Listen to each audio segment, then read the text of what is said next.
Welcome everyone to Influitive Survivor Style. We're here to talk about survive or thrive today on migrating off of Influitive onto something else, onto nothing else. We're here to discuss it all. I'm so excited about this. My name is Liz Richardson. I'm the co-founder and chief revenue officer at Captivate Collective.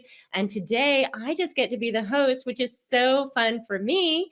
And I get to bring on some wonderful folks, including Amy, who is here today from Captivate Collective as well.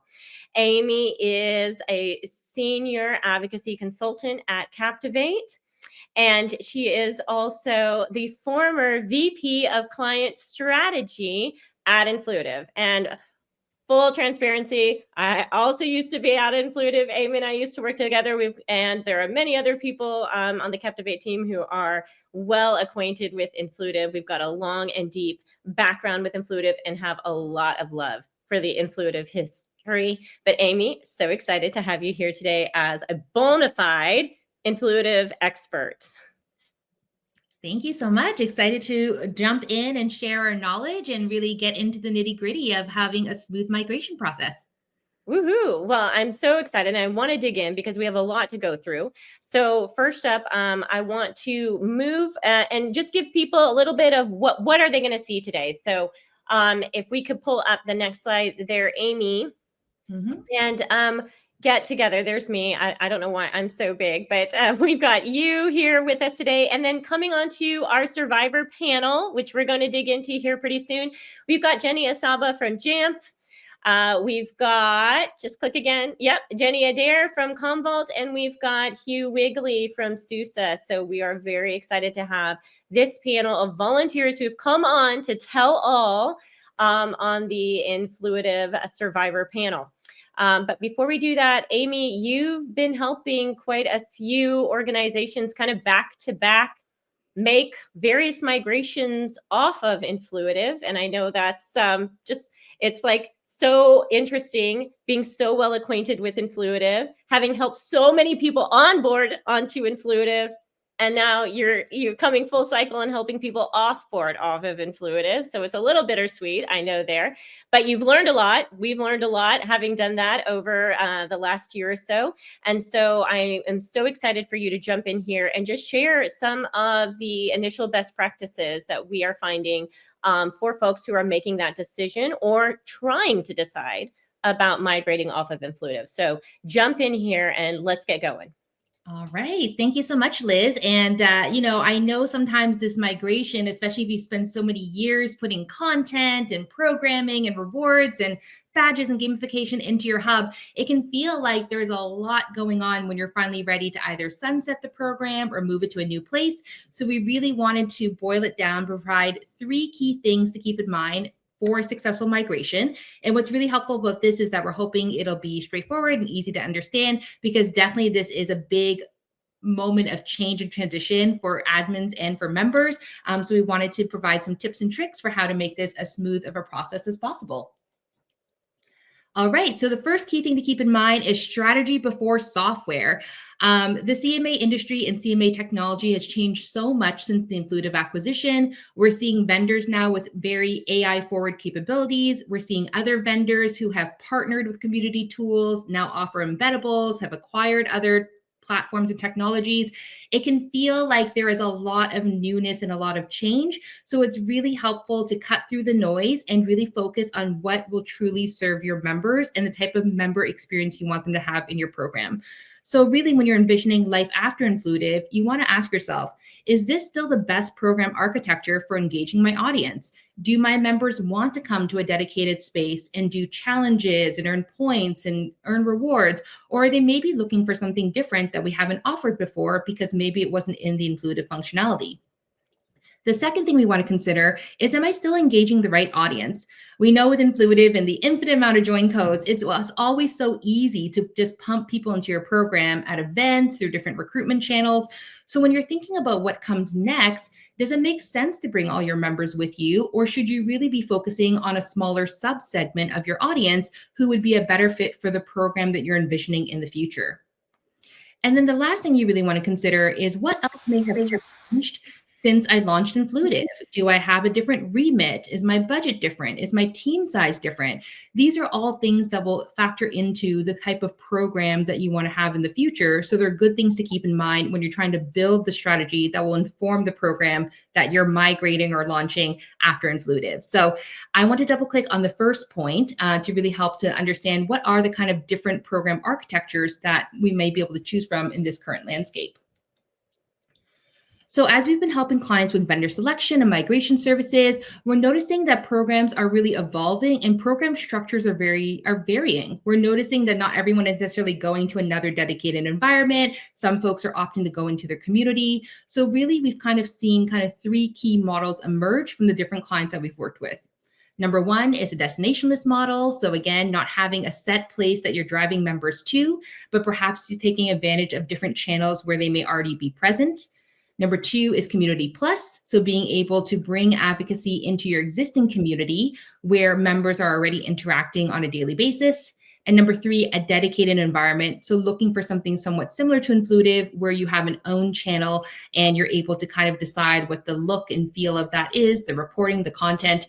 So we'll show a couple of quick screenshots to just provide a bit more context on what these three models look like. All right. So as mentioned previously, a destination list program is really different from what it's like to run Influitive. So whereas you may have always had an always on Influitive hub, you can come in anytime, access content. Destination list is really about using other channels to reach members. So maybe that's through email, or maybe that's through social, or maybe you're just reaching out when you need to, but not always having a place where you're providing programming 24/7. Some of these tools are also headless or internal facing, where maybe your advocacy tool is mainly kept behind the scenes, and then you're pairing it with a member facing element like a community or a customer portal. So that's the first architecture. The second one we're seeing is Community Plus. So as a lot of people are consolidating teams and maybe consolidating tools, we're seeing some folks move their advocacy program into their community space to offer one unified CX for their members. So you're coming to one place, you don't have to bookmark another link or have another app or try to figure out how to get back into the hub. We're bringing it all into one place to make it easier for customers to engage with your brand in one uniform location. And the last one, of course, is the dedicated environment. So oftentimes, if you're moving to a tool like Base or Zealot, you may have a very similar type of Influitive environment where you're able to control the content, the comms, the reporting. So this is also an option for folks who find, this program structure really resonates with my audience, and I'd like to make that something I continue in my new program vision as well. It sounds like, to sum up this section, Amy, it's really a great opportunity for a reset. And for some people, the reset might be, no, we love and are seeing a lot of value for what we are doing with the structure that we have. We want to keep going and maybe finesse the strategy and the audience. And for some, it might be, hey, on closer look, double clicking into this, this may not be exactly what we need from this point forward. This may not fit what our directive is today. And it's a big, it can be a big change, or it can be a slight shift to the right. Absolutely. I completely agree. And sometimes, depending on whether your audience took to the hub, like we have some clients that maybe, felt like, we didn't want a dedicated environment. We're really more interested in events. So really thinking through what program structure will meet your audience needs will really help to kind of figure out which model works best for you. All right. Moving on to our second point, a platform is not a program. So this is also really important because sometimes it feels like, when you buy Influitive, you're like, great, I'll just use all of the feature functionalities. I'll turn everything on. But oftentimes that's not always what serves your program strategy or your program audience. So you really want to think through, how am I going to deliver value and deliver my programming through my platform of choice?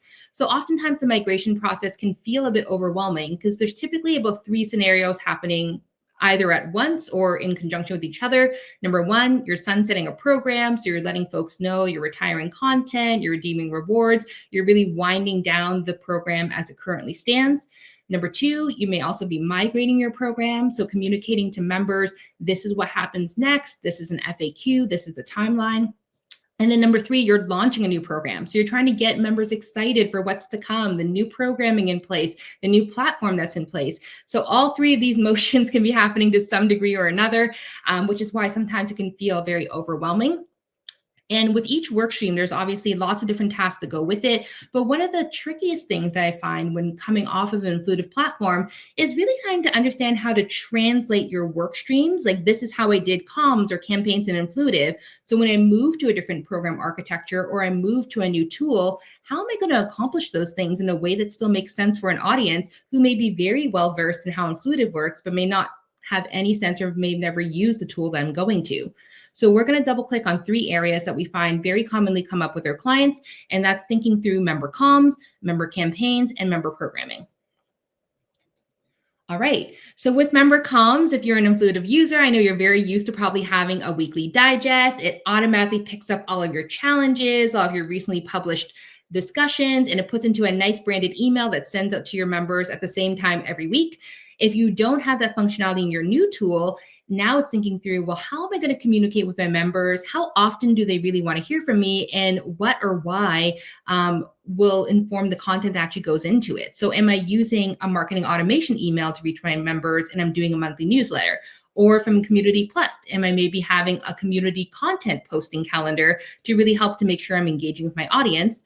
Or if you're going destination list, am I looking at some type of in-product pop-up where maybe I'm communicating advocacy activities where they're already based, whether within the product itself or within a customer portal? So really, when it comes to thinking about, how am I going to invite folks into the program? How am I going to keep them updated on program news and events?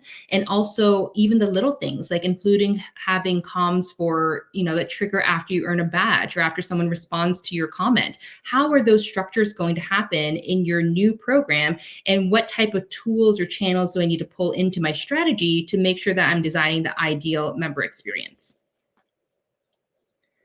All right.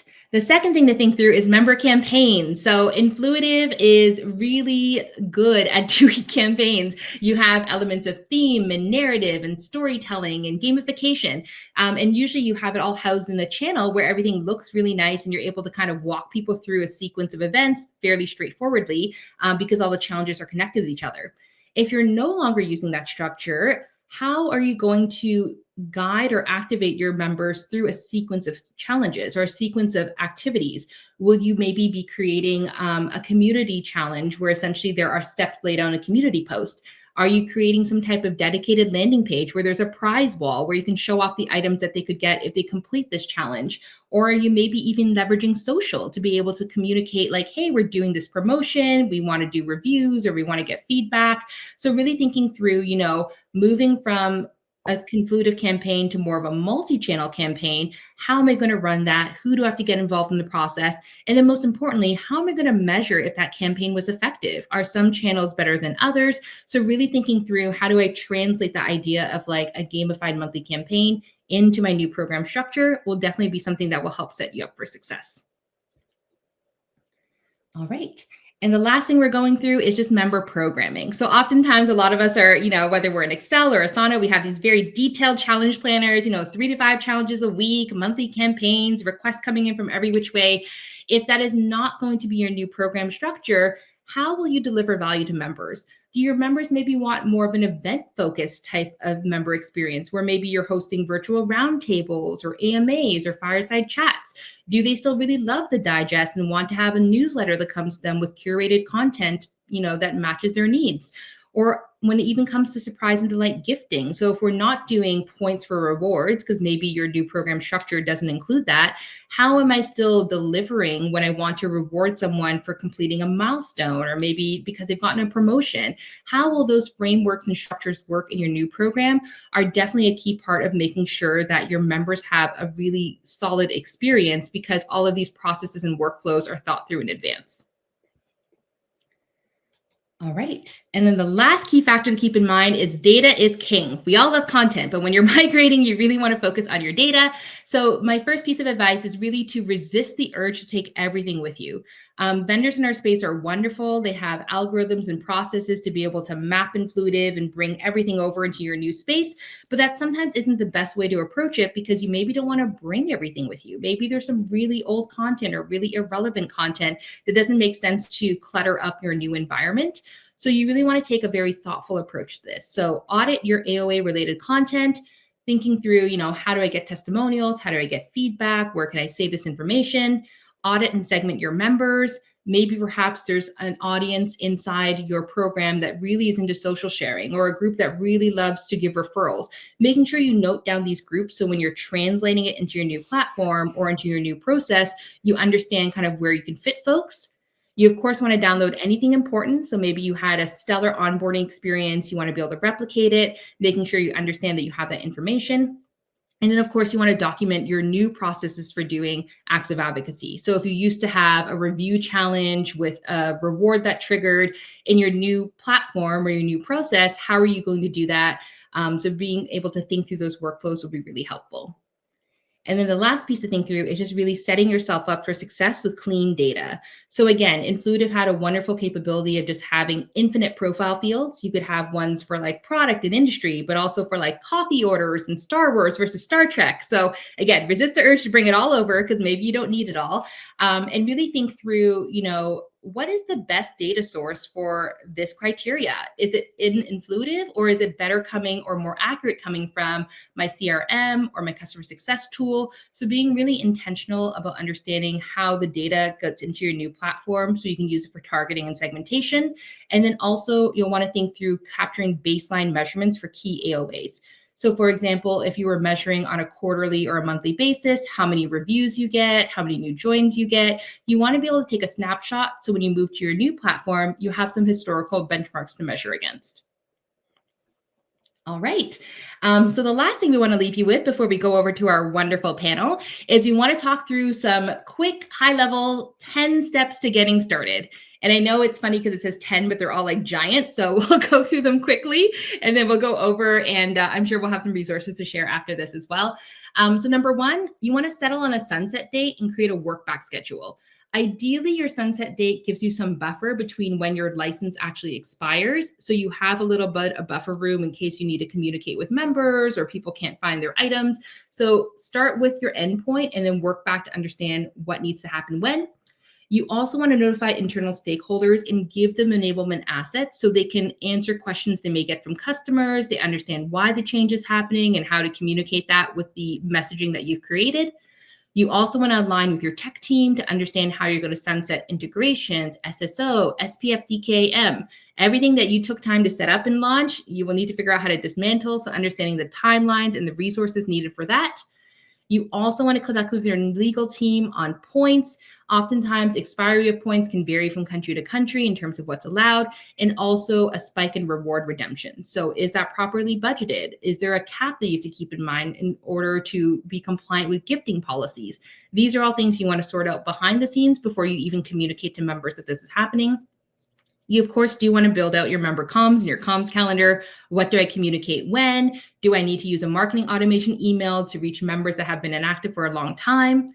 You also want to make sure you turn off active join codes. As you're sunsetting, the worst thing is getting a whole bunch of new members coming in. They're confused and onboarding and sunsetting. So being able to turn those off, turning off the invites, and also making sure that you sunset old content and reduce challenge publishing. So really it's about reducing, so you're minimizing the amount of things that you have to review. And then of course, great opportunity to lock ineligible, duplicate, or bad-figured accounts to just, again, reduce the amount of content and membership data that you have to review. And then finally, making sure that you start to prepare for your data exports, taking out anything that's valuable in your Influitive platform. And then the last piece is drafting your desired lock screen message. So once the hub is completely closed and members navigate to that URL, usually the support team will let you put a little message there that can help to redirect folks to where they should be going now that the program is sunset and no longer available to members. Awesome. Thanks, Amy. I know that was a lot to go through. So if you're on here and you're thinking about migrating, This is a great list. It's a lot. Like Amy said, you could double click 3, 4 times into each of these, but it's hopefully a good starting spot of what should I be thinking about. And there is a lot, especially if your program has been running for a long time. There's a lot of legacy links and comms and pointers to your program all over the place.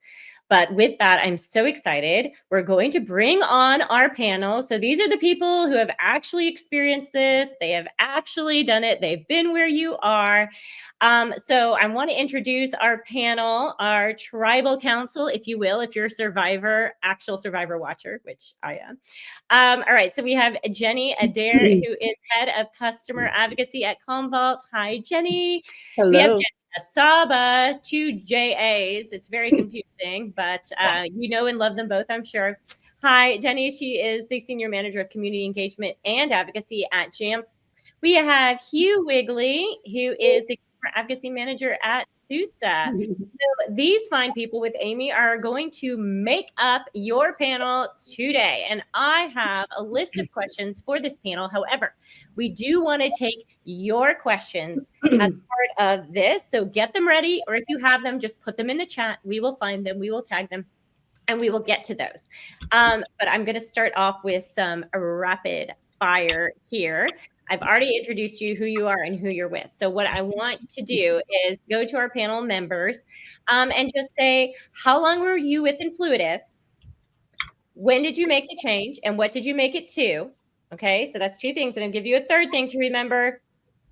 Lastly, 1 word to describe your migration process off Influitive. 1 word, no more than 1 word. Oh, I know. I threw it at you. All right.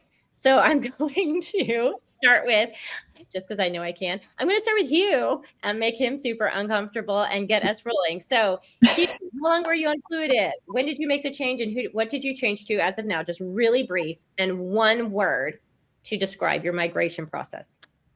Okay, so 3.5 years on Influitive. The change officially made end of January this year.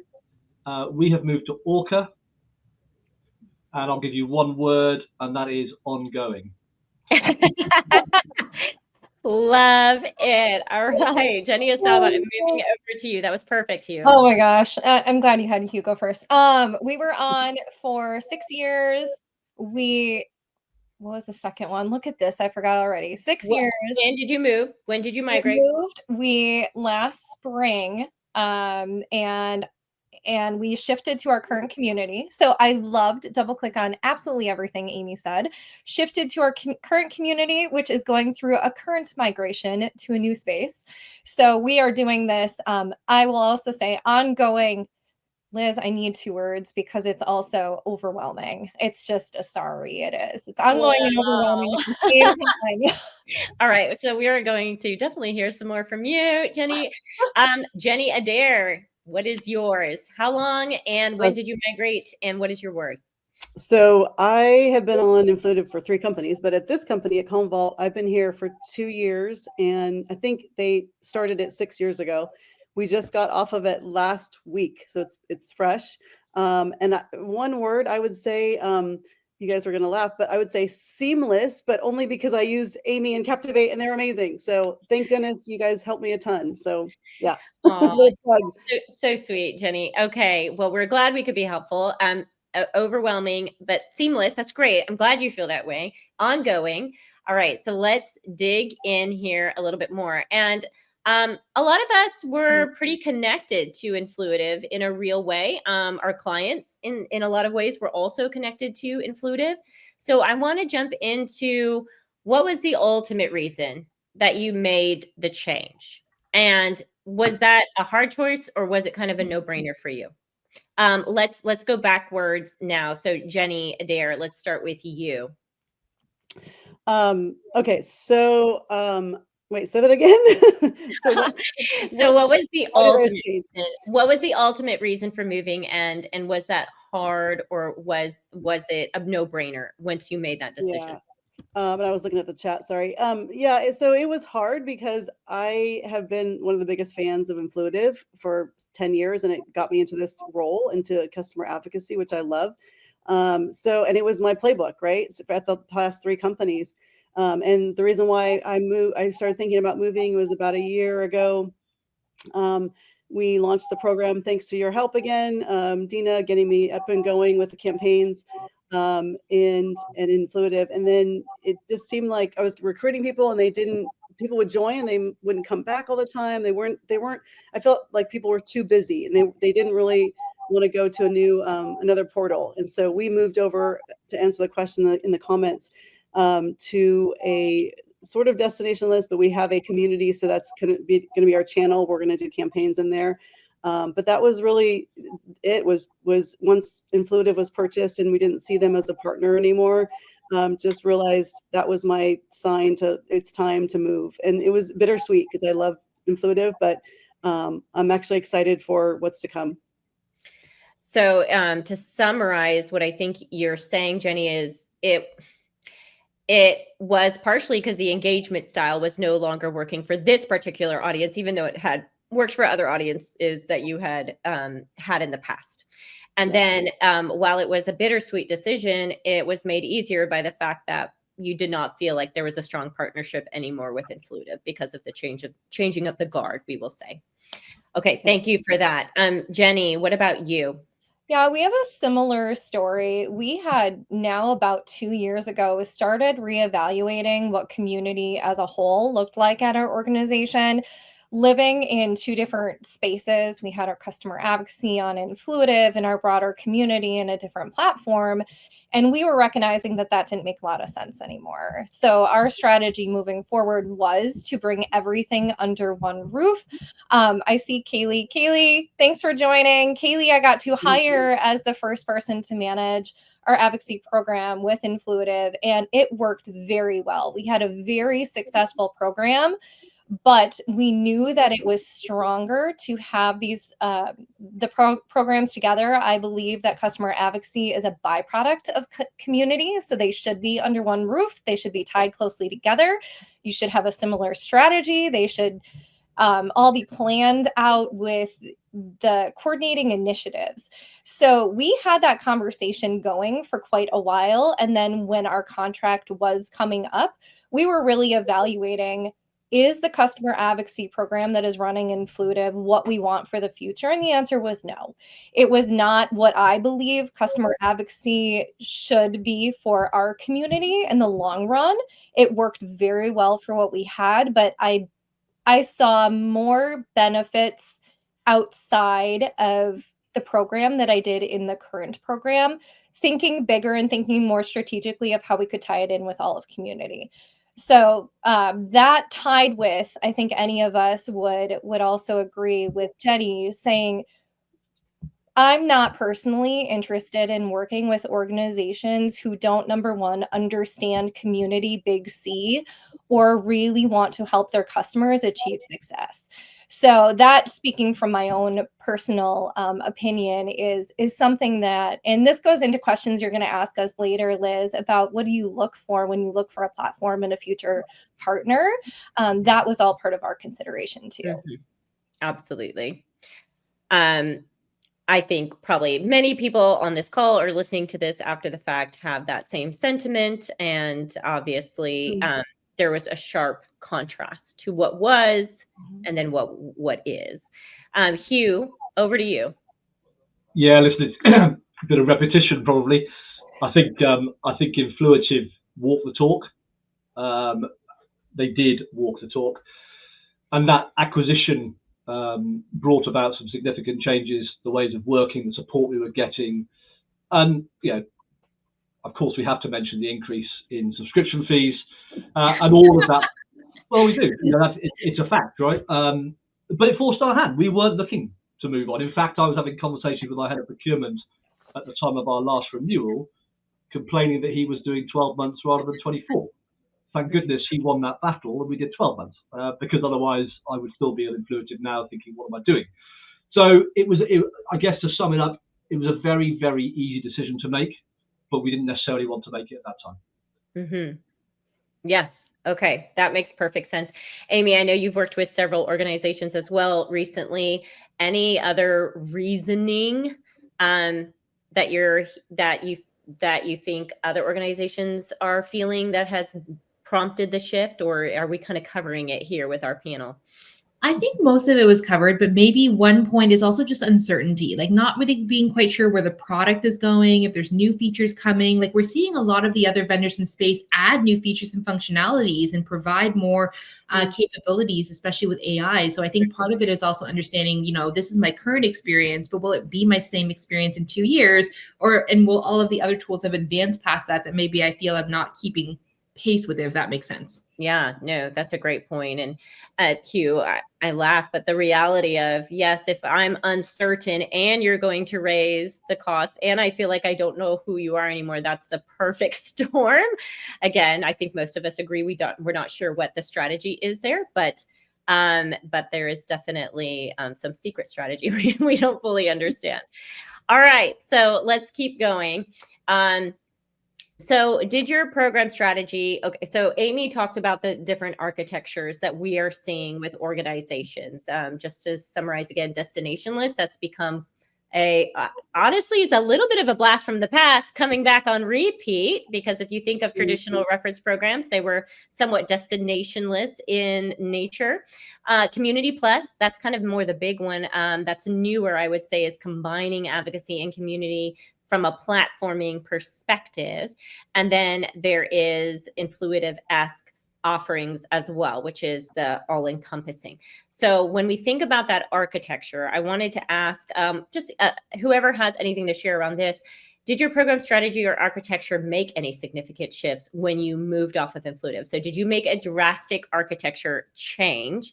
And was that change prompted by, I think Jenny Asaba, like in your case, you said it was prompted by you had a bigger vision already. You were ready to kind of go outside of that structure. And then for anyone here, was it prompted because, well, I made the decision to move and I needed to see what was out there. And based on the technology that was out there, that kind of dictated the type of architecture that I moved to.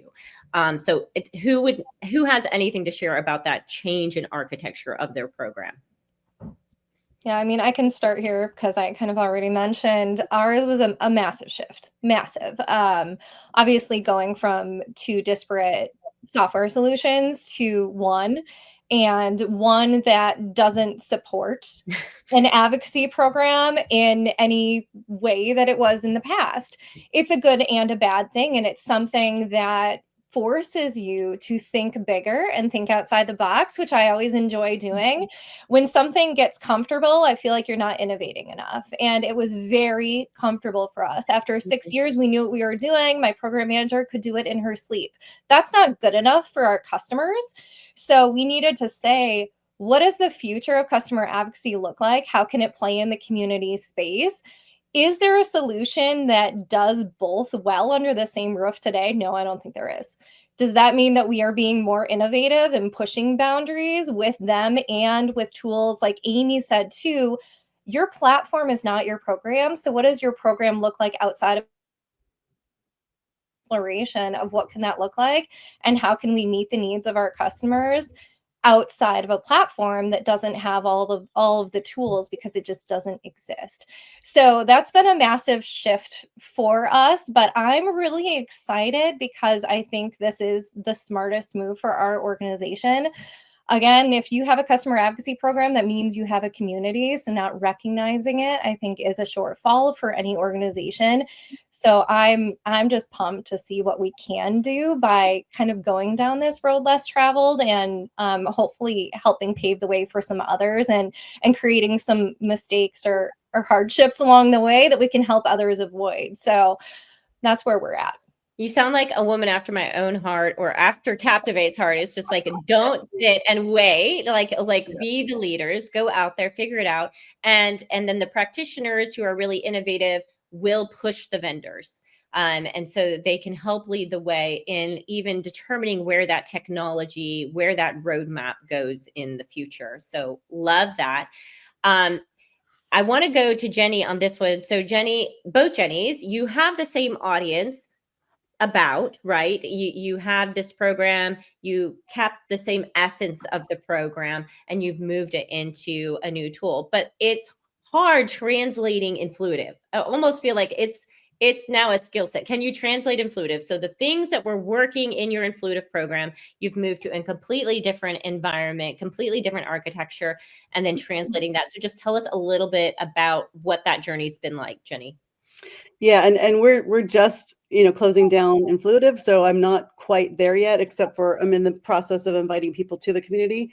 And going back to what we were talking about earlier is the reason why we moved is the community. We have a thriving community. We have lots of customers and prospects and partners that are on the community, and we would be putting out announcements in the community and in Influitive. And I thought, we're double dipping, or we're making double the work, and why don't we do something with the community? So that was part of it too. And then just learning about through you guys, and learning about new vendors, what other people are doing about life cycle customer marketing. I talked to Cash Walker in the community, and he was telling me about user evidence in SOP 5, and we were thinking of getting rid of our RO instance because I felt like they weren't innovating, and it was too complex. And so that's when we talked to Captivate, and we talked to user evidence in SOP 5, and we've now shut down Influitive, and then we have user evidence SOP 5, and we're moving into the Gainsight community. So we have a lot going on right now, and it's, again, not just to be a soapbox about Captivate, but you guys really have helped me a ton. SOP 5 has helped me a ton, just coming up with where are we going? And it's scary because we this has been our playbook, and we've loved Influitive. We've met all you guys through Influitive, and it was a great program, and it's still okay. It's just, it's not the future, I feel like. And I feel like everyone's just too busy, and it takes a lot of resources and time to go in there and do stuff. And why not go where the customers are? They're just too busy. So meet them where they are, which is in our product, which is in the community. Email, that's good enough. We don't have to be making them go to a portal every day, a couple days a week. No one has the time for that anymore. So make it more impactful. Do cool, fun campaigns, the same thing we're doing in Influitive, but do it maybe less often and more impactful in another way. So tying together all those disparate tools to keep some of the essence of what was really working with Influitive, but opening up the architecture in a sense to be more fluid and to be more flexible in a way with your program there, Jenny. And it is a lot of work, and it's a lot to think through. As we saw from Amy's slides, there's a lot to think through if you want to keep certain aspects. Hugh, you kind of made a huge pivot in your program as part of this. Yeah, massive. And by the way, whisper it quietly, but my Influitive instance is still working 10 weeks after my contract came to an end. So, hey, how cool is that? All right, I'm getting a freebie. If they're on the call, by the way, feel free to turn it off. It's up to you. Anyway, yeah, big shift. And you know what? And again, this is not, I'm not here to sort of sing your praises, Liz, but we did do a workshop with you. And at that time, we were looking for a like-for-like replacement. And I'll be totally, well, I'm not going to mention the vendors' names, but we spoke to a number of vendors, and the sales process was ridiculous. It was far too long, and none of them seemed to care about closing a deal, which as a former salesperson kind of frustrated me. But what it did do, and I will thank them for it, and I will also thank Influitive for forcing us, it made us reimagine and think about, what are we doing here? What are we trying to deliver? Most importantly, what value are we trying to deliver for the organization? And of course, it all comes back to revenue, doesn't it always? So Influitive pushed us to think about that. The sales process we went through, or the investigative process we went through with other like-for-like vendors, pushed us to it as well. But our strategy then, we had a little look and think, well, where do we want to go with this? And so we then focus, and hence the move to Orca, purely on references.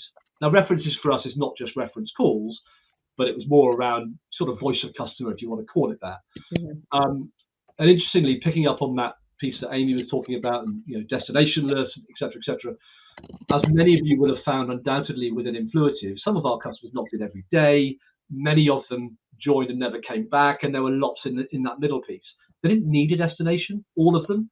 And so alongside the Orca application that we're now using, we also have a private Slack channel. So those that want to network with us or with their peers can do that. So I hope, and it's early days, but I hope we found that sort of happy medium, if you like, between the two. And I think your story is so unique, Hugh, because it's Influitive's, I guess we'll call it a strength, is that it could kind of do anything. You could engage and activate around anything that you imagined. And what some people fell into was a lot of activation and engagement, but without clear lines to the ROI and where we were going. What specifically was the purpose of this program? And so you've decided to kind of hone in and really say, okay, what was the most valuable part of this program? It was this aspect. We're going to hone in on that and amplify that as the focus of our program, and kind of do away with some of the peripheral, not unvaluable things, but just less important to SUSE at this time. Yeah. I love that. I'm going to, we have some good questions that I want to get to. Like Bridget, you put in a great question. Again, if you're in the audience, please, this is a good time to put in whatever you want to ask the panel. I can't promise they'll answer it, but whatever you want to ask them, we will put it in front of them. I'm just going to ask one or two more on my end first. Okay, people are asking about solutions, so and we kind of hit on that a little bit. So what I want to ask now is about the migration process. So what is the most helpful thing that you did to prepare, and what's maybe like the challenge or the obstacle that was the hardest to overcome during this process? So you can start with the, hey, it could be combined, because that could be the challenge that you came up with. And if you had only known it, if you could only have done it over again, what would have been the thing that you would have changed here? Or what's a big key takeaway for you guys, having now gone through a massive platform migration? I can start. I would say give yourself 6 months to get off of Influitive. I think that was perfect timing. And again, Amy, you helped me a ton. And one of the things that you guys helped me with that I still think was brilliant was doing a raffle, because we had people in our community that have been there for 6 years. And so they had a ton of points. And I was super worried about that, because I didn't want to, make anyone mad. And like, they've been in the community in Influitive for many years and at this company. And I just have gotten here 2 years ago. And so I felt like I wanted to thank them for all that. So we did a bunch of fun, giveaways and the raffle. It was brilliant. And I think that was my biggest concern and biggest, the thing that took the longest was trying to making sure that all was set in place, and like thanking people and giving them stuff, and so that we can have a good experience moving them over to the new community. So I just say give yourself a little bit more time, and I love what you said, Amy, like all of the tips that you gave. I mean, all of those, it's a lot of work, but you have to think through all of this, and I'm still thinking through a few other things, but for the most part it was pretty easy with your guys' help to like get through this. And you had it coming on both ends. Like you had restrictions at Commvault of what you could spend, what you could give away, and these people had amassed all this. They had done things. They had amassed the value inside of the program, and I think that you did come at that with such care, and I applaud that. Anyone want to add another tip? The 6 month thing is yes, absolutely, 100%, if not more. But I know that's not always possible for a lot of people, even on this call, who, it's like you came up and it was like, whoa, okay, we got to make a change now. So agree, not always possible, but if you can, start planning early for sure. Yeah, I'd echo that. And we had 8 months. Well, actually, who knew? We had 10 and a half, and maybe even longer, but who knew? We had 8 months. So we had a bit of time. I would, communication. Right, if you want one word answer, communication was absolutely key. We, as an open source business, it's ingrained in our DNA, and everything we do is open. And so I was communicating with customers probably in September, so a full 5 months or so before we were going to sunset the program, letting them know what was happening and why it was happening, and that more news would come, and what to do with your points, and what was coming up, and et cetera, et cetera, et cetera. And then similarly internally, because there were so many people within SUSE who had been involved in the setting up of the Influitive instance, who also needed to be involved in helping us to set up and integrate the Orca platform and everything else that we're doing. So yeah, for me, 100%, and Amy referenced it on her top 10 tips there, communication was key. That's great. Thanks, Hugh. Jenny, Yeah. Hugh and I were actually in communication when we found out. So he kind of saw me go through this journey. We had like no prep Hey, time. can you say you and Hugh had an alliance? Hugh and I had an alliance. Against me? Against me? What? Not you. Not against anyone particularly, but we had an alliance. So we found out, and then it was actually my manager was pushing us to sign. He's like, let's just do it for a year as a bridge strategy, and I said no, and I said I actually don't like that idea at all, and he was kind of shocked. Why wouldn't you want a bridge strategy? And I said because my community trusts us. And, we were newer. I've moved lots of different teams now at the org. I now sit under customer success. I had a new manager. He was like, what? What are you talking about? You don't want a bridge strategy. I said, my bridge strategy is that my customers trust me. So if I tell them that we are abruptly moving them off of the program that they have loved for 6 years, believe it or not, they will be okay with it. And they were. But it's because of what Hugh said is communication, open and honest as much as you possibly can, as early as you possibly can. We have also taken them along the ride. So we have told them from day one, we want you to help us design what this new program will look like. I let them know where we were moving to and what it would look like before I let my colleagues know. We had them in and testing out our new instance and providing feedback on where things should be in the platform before my colleagues knew. I mean, this was something that is very important to me to always involve the community members so that they feel like they are invested. It's not something I am building and giving to them to adopt and hope they like, which a lot of vendors that we know do that. We're not interested in that. I am very interested in asking the community, what are you looking for, and getting their buy-in early because they're a part of the process. So that's what we've done. They have been off of a platform, living in this limbo zone in our community now for a year. And they just continue to trust that we are doing the right thing for them because of that. So I can't stress that enough to people. I love that. Yeah, just something I know, Amy, we've encouraged some of our clients to do is, while you still have them, hopefully, ask them, what do you love about this and what should be better? Like if we're going to make a drastic change, why wouldn't we see and ask the experts of what is it that they're going to be like, don't take this away from me, please. It's meaningful, instead of just guessing what we think or just pivoting toward what's valuable for us. Yes, we need to keep that in mind, but we also need to keep in mind what is valuable for those members, and are there features and functionality that need to exist because of the value that it brings to the audience members. Amy, you've done several of these back to back, so you get to see like lots of different ones. Any key words of advice or obstacles to be aware of? I would definitely say bring a technical buddy with you, especially if you're going destination list. There is so many integration and workflows and automations you can take advantage of that maybe wasn't there when you launched Influitive. So being able to think through like, well, when does the email trigger, or when does this reward come in, or how do we design like an anniversary gift? All of these things are kind of, it feels like new terrain. So I feel like when you are preparing to migrate, if there are automations or things that can make your life easier from a day-to-day basis or surprise and delight your members, I think it's really helpful to start having those conversations early, because the queue to actually get in the line to get the work can take some time. But I feel like, again, it's exciting, all these changes that new vendors are making. Why not take advantage of things that just may not have been in Influitive that you could use and make a really great program experience out of? Yes. I mean, just in general, we talked about this last week with the CMA report, and the change of the customer marketing role is just, there is a lot more technicality to it these days. And so having a buddy, we call them advocacy solution engineers, because they speak advocacy and they speak technology, and they help us bridge that gap.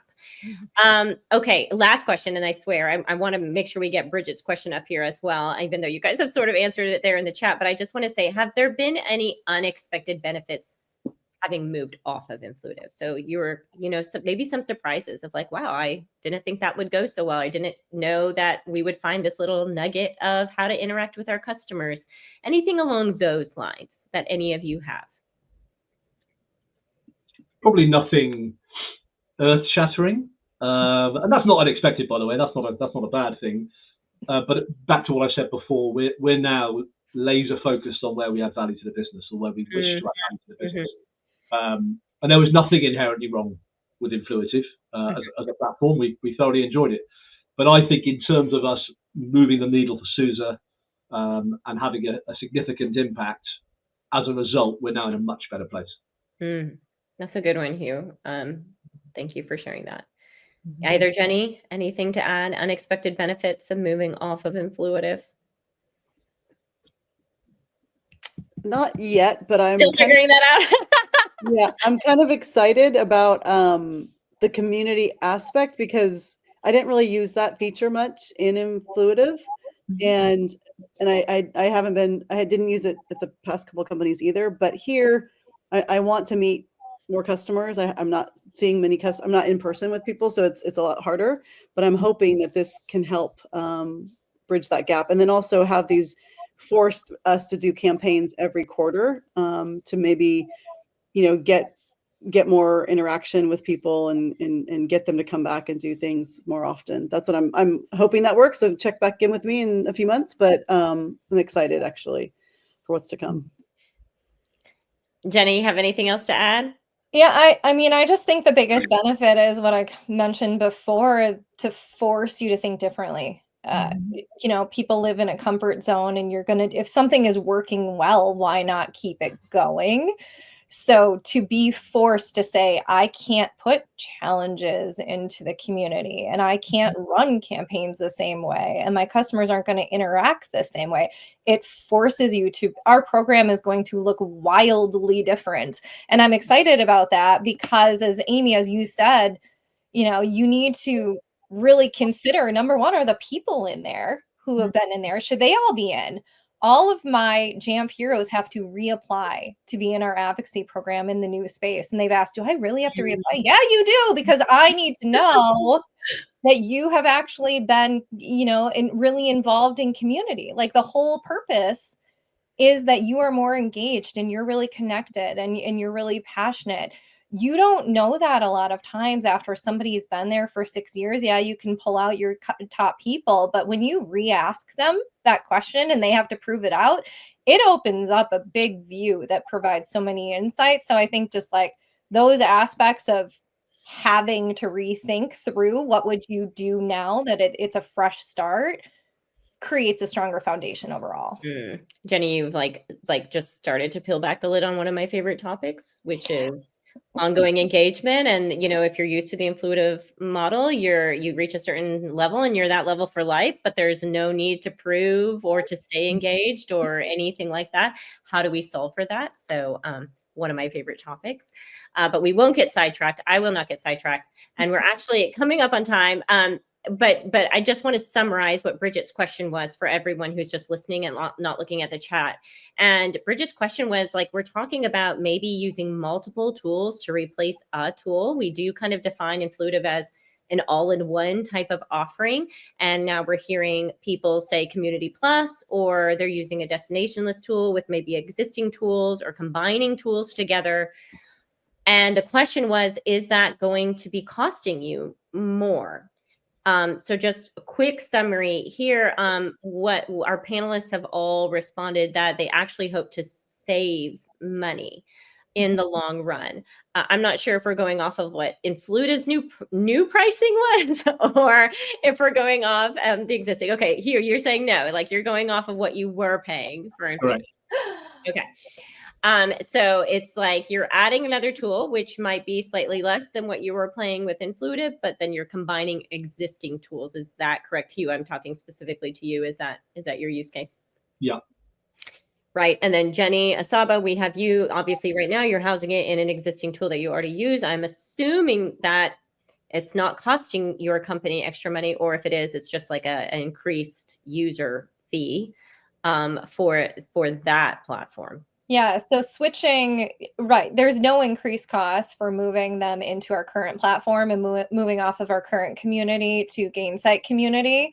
We're essentially giving up two and combining into one that is more cost effective. So we are saving money, which is obviously great, but we focus on what's best for the customer at the end of the day anyway. And I think that's what you lead with, Bridget, is you ask your leaders, well, what's best for the customer in this scenario? And leaders have a hard time, negating like a higher price tag if it's what's best for the customer. So I would lead with that.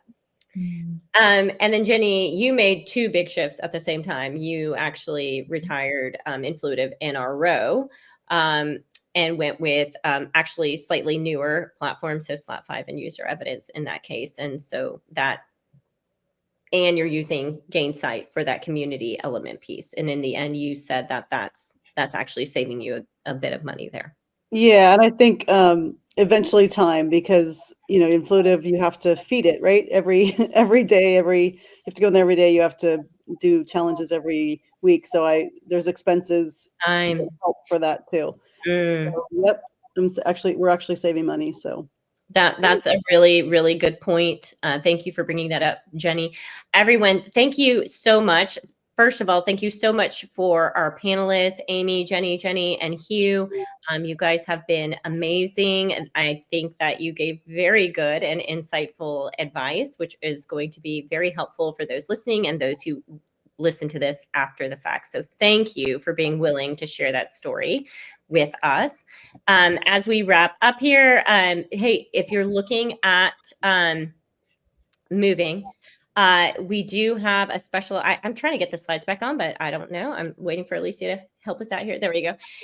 Right. Like Amy is quite an expert, you guys. And we just thought it would be fun to throw out. If you have questions that you just didn't feel like you could ask here on the call or that are really particular to you, Amy is giving away free 20-minute sessions to talk through what is life like migrating off of Influitive. So please make use of her expertise. I don't think you'll meet anyone else who has more expertise with Influitive. She is just a wealth of knowledge on both the onboarding, the running of Influitive, and the offboarding of Influitive. She's got the full gamut there. And then also, last but not least, if you are looking to move, hey, we've got the perfect event for you. Which is speed dating, which is coming up on April 29th and 30th. If you aren't familiar with speed dating, you're definitely missing a party. You got to come. We always bring the party to speed dating. Very fast 10-minute demos with most of the main players in the CMA field. Unfortunately, no Influitive this time around, which is sad for sure that they are not going to be there, but we can't get a hold of anyone. But everyone else who is still actively involved in this community will be there. So you absolutely should be there as well. We'll send a link in a follow-up email if you are interested in attending that. So once again, Amy, Jenny, Hugh, thank you so much. Thank you, audience, for joining and sticking with us. Really appreciate it. Don't forget to make use of that offer. You'll get the offer to meet with Amy if you'd like in the email. Bye, everyone. Bye. Thanks so much. Bye. Bye.